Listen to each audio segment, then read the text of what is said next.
Bonsoir à tous. Je suis très contente de vous voir ici en présentiel avec tous ces modes distanciels. Le numérique, on peut se rendre compte ce soir que c'est vraiment magique.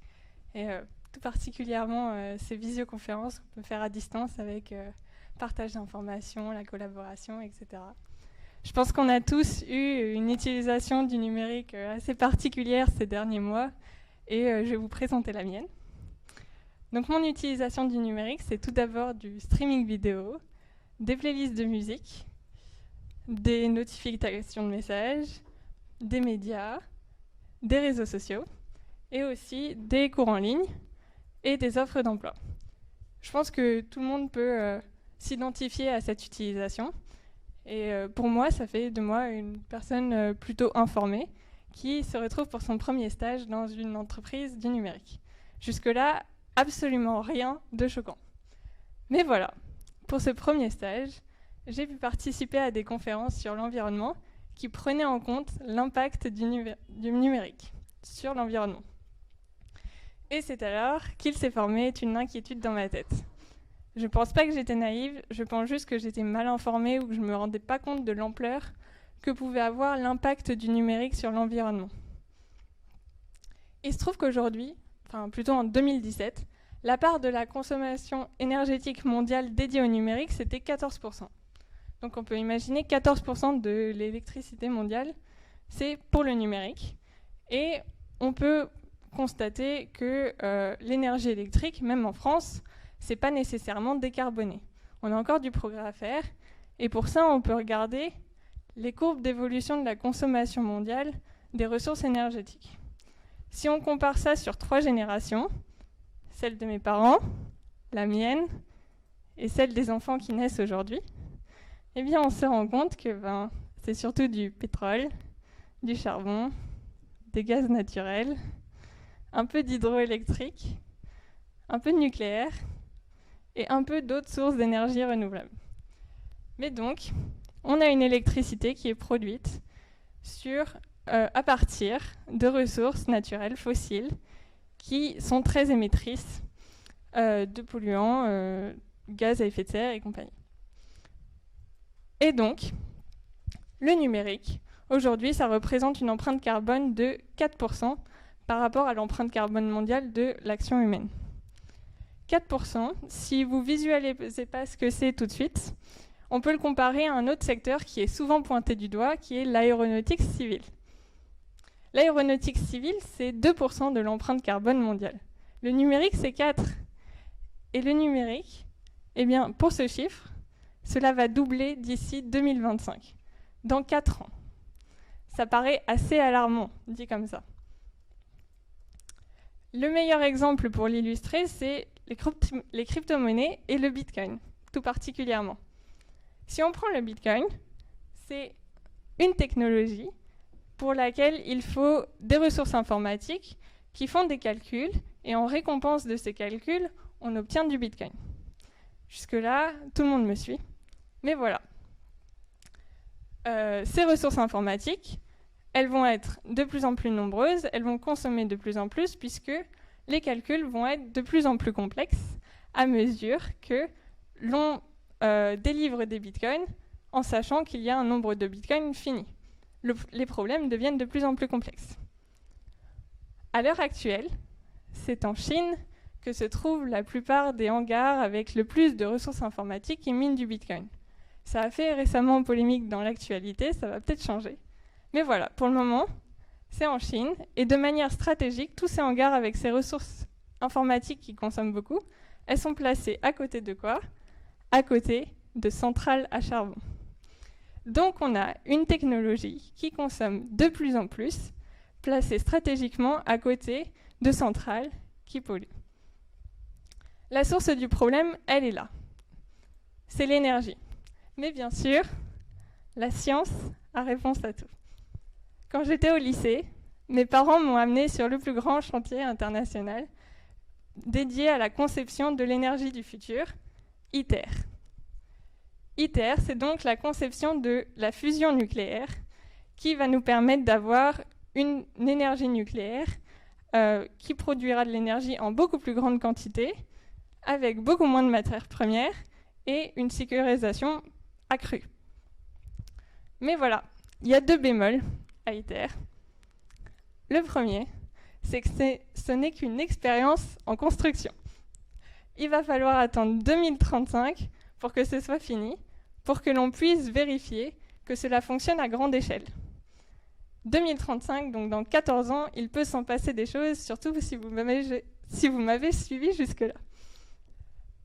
Et le second bémol, c'est l'effet rebond. C'est quelque chose qu'on observe déjà. On peut en parler notamment pour la 5G, comme on l'a vu tout à l'heure. Le numérique rend accessible pas mal de choses, notamment des technologies qu'on utilise au quotidien. Il paraît plus écologique d'avoir un document stocké sur le cloud que de l'avoir en version papier à côté de nous. Mais cette accessibilité, sans limite de stockage, sans limite de durée et sans limite de localisation, elle engrange une surconsommation des services numériques qui produit l'impact environnemental que l'on connaît aujourd'hui. Cet effet rebond, on l'observe pour la 5G, parce que, effectivement, ce sera une technologie qui consommera moins, mais il y aura plus d'utilisateurs, ça ira plus vite, et donc on consommera plus le service. Et vous me direz, maintenant, on fait quoi? Eh bien, on mesure. Comme tout bon scientifique, on commence par là. L'entreprise dans laquelle j'étais pour mon premier stage, elle a commencé par là, elle aussi. Elle a fait appel à des prestataires pour mesurer son utilisation du numérique et pour optimiser ses pratiques. Les chiffres que je vous ai présentés jusqu'à présent, ils étaient surtout à dimension internationale. Mais en fait, tous les acteurs sont nécessaires pour cette cause. Donc, on pourrait autant faire appel aux villes, aux entreprises, aux foyers, et même à vous en tant qu'individu, pour mesurer. Je vous incite à le faire, à proposer à vos entreprises cette démarche, ne serait-ce que pour faire baisser la facture d'électricité. Je pense que tout le monde sera content. Donc, mesurer. Il y a des petits outils très pratiques sur Internet qui vous permettent de vous en rendre compte très facilement, dont un qui s'appelle Carbon Analyzer. Et je vais vous montrer. Il s'agit en fait de mesurer votre consommation énergétique en temps réel lorsque vous naviguez sur Internet. Donc là, on peut voir que pour une certaine durée, je produis une empreinte carbone de, par exemple, 18 grammes de CO2.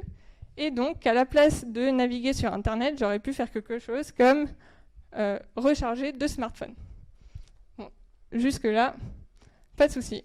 Mais on peut aller plus loin. On peut chercher une solution moins culpabilisante et avec un plus grand impact.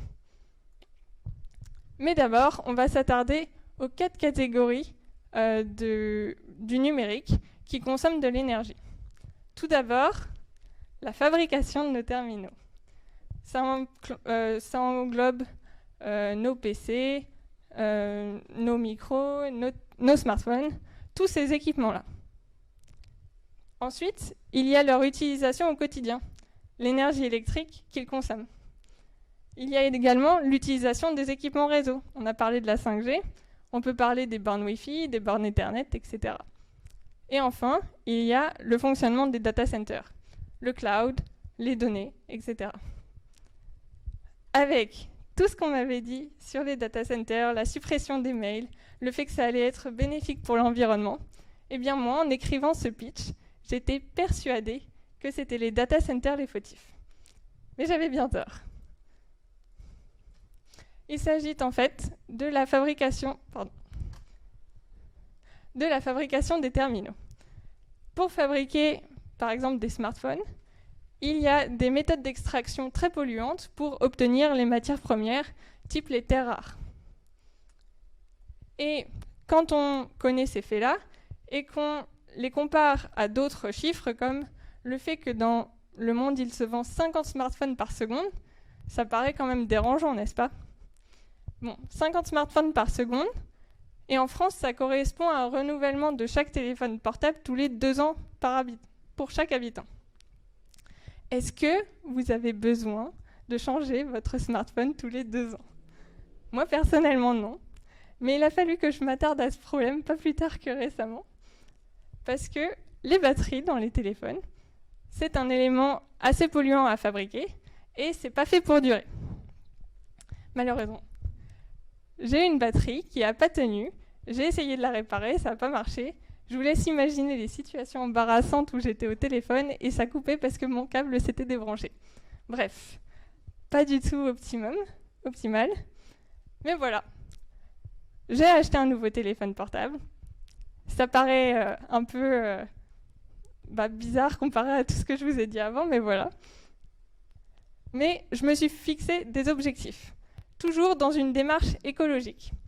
J'ai voulu faire en sorte de trouver les meilleures astuces, les meilleurs gestes, pour faire en sorte que mon téléphone, je le garde le plus longtemps possible, et ainsi que je décale au plus loin possible la date à laquelle je vais devoir racheter un téléphone, et ainsi consommer des matières premières qui sont polluantes à extraire et qui consomment beaucoup d'énergie. Parmi ces petits gestes, j'ai fait comme tout bon scientifique. J'ai commencé par mesurer mon utilisation à mon échelle, sur mon téléphone. On a parlé de la captologie, là c'était le même principe. Et enfin, je me suis penchée sur un tout autre outil qu'on a tous sur notre smartphone, c'est le réglage de la batterie. Il y a un petit bouton qui s'appelle le mode économie d'énergie, en général qu'on n'utilise pas souvent, qu'on enclenche surtout quand on voit que notre téléphone est à 1% et qu'on a un SMS important à envoyer. Eh bien moi je l'ai enclenché, mais tout le temps. Et j'ai pas vu la différence. Le principe de ce mode, c'est qu'il ralentit le processeur de notre téléphone, ce qui fait qu'il ne tourne pas à pleine puissance en permanence. Personnellement, pour l'utilisation que je fais de mon smartphone, je n'ai pas besoin en permanence de la pleine puissance de mon appareil. Et donc, le mode d'économie d'énergie, ça fonctionne très bien pour mon utilisation et ça a deux avantages. Ce geste, il me permet de préserver ma batterie, puisqu'elle surchauffe moins à chaque rechargement, puisque elle tourne moins, j'ai moins besoin de consommer d'énergie, et donc je repousse la date à laquelle je vais devoir acheter un nouvel équipement.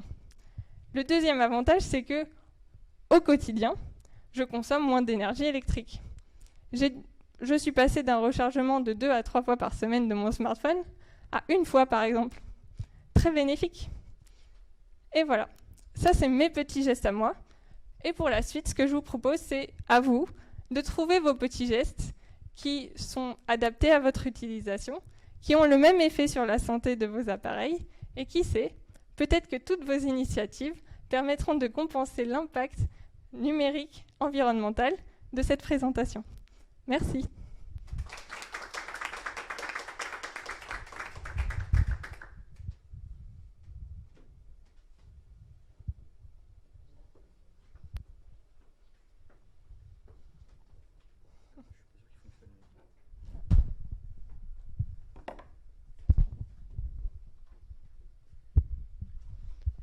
Ouais, ma question c'est qu'est-ce que tu penses des outils reconditionnés? Tu as dit que tu allais acheter un téléphone portable, est-ce que tu l'as racheté reconditionné ou pas? Et qu'est-ce que tu penses que c'est c'est pas une solution, c'est une alternative, mais c'est pas la solution. Mais est-ce que tu penses que c'est une bonne chose? Et quel est ton avis par rapport à ça?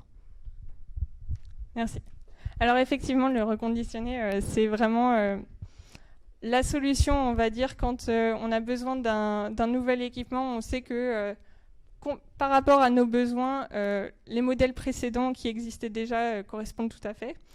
Et c'est effectivement la meilleure démarche à opter lorsque l'on rachète un équipement. Il se trouve que pour mon cas, c'était pas ça. J'avais un besoin très spécifique et je ne l'ai pas retrouvé dans le reconditionnement.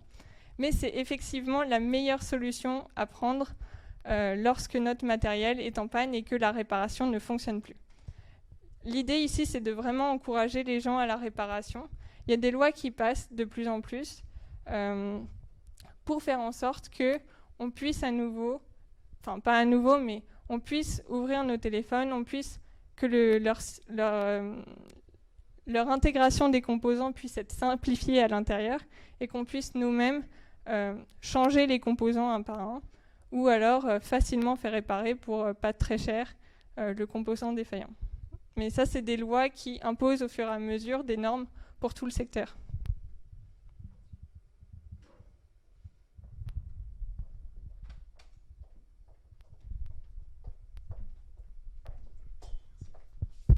Merci pour la présentation. Et pour information, pour justement revenir sur ce que tu viens de dire, il faut savoir qu'il y a une entreprise qui s'appelle Fairphone qui va vendre des téléphones équitables. C'est-à-dire qu'il va faire attention à toute l'extraction de données, etc. Si vous voulez l'acheter maintenant, c'est une connerie, c'est que vous n'avez rien compris. Attendez que votre téléphone soit en panne et allez en acheter un. Alors je vous avoue que je l'avais vu. J'ai regardé. Je devais acheter un nouveau téléphone. Mais le problème, c'est que pour le moment, les processeurs sont pas assez puissants. D'après, je sais pas si tu avais regardé.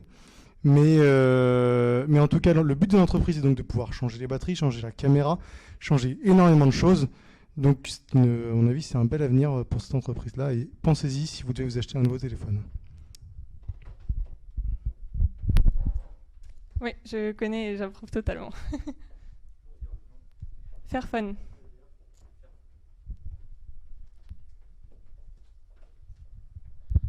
Alors, moi, pour ma part, j'ai acheté un autre téléphone de la e-Fondation. C'est pareil, hein, il y avait Fairphone, mais j'en ai acheté un autre. Et c'est des téléphones sans Google. Et ce qui est bien, c'est que sans Google, bah, il n'y a pas tous les trackers et toutes les merdes qu'il y a dans un téléphone normal. Et du coup, la batterie dure 2 fois plus longtemps. Donc voilà, donc ça c'est une bonne piste si vous voulez. Et sinon, checker, vous pouvez prendre des téléphones Android et changer la ROM pour avoir justement des téléphones sans tous les services Google ou enfin les services qui sont déjà préinstallés et qui ponctionnent énormément de données et aussi du coup beaucoup de ressources. Ouais, il y a ça, il y a Aurora Store, il y en a F-Droid, bon, il y a plein de petits trucs comme ça. Merci à vous.